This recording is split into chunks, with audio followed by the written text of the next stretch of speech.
Hi guys, today I'll show you how to make shrimp curry without coconut milk easily and quickly. The creamy gravy is wonderful served over rice or with any type of bread. All the ingredients and measurements are in a link right below this video. I'm using large shrimp, which are 31 to 40 per pound, cleaned and deveined. I've left the tails on. You could take them off if you like. Any size shrimp will work with this recipe.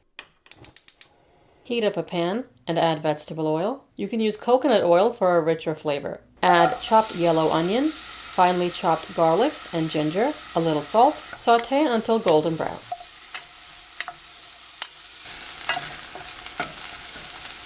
Add ground turmeric, red chili powder, ground coriander, and cook for about 20 seconds on low heat so the spices don't burn.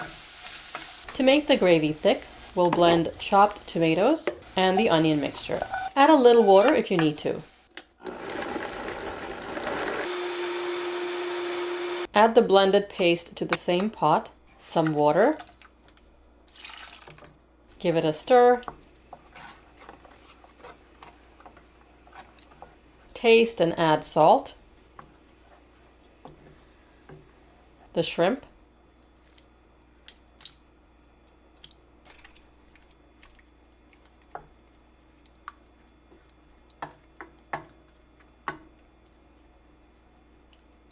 Cover and bring this to a boil. Once it comes up to a boil, turn the heat down and cook for 5 to 10 minutes until the shrimp is cooked. Shrimp cooks very quickly, and the time depends on the size of shrimp you're using. During the last minute of cooking, add garam masala.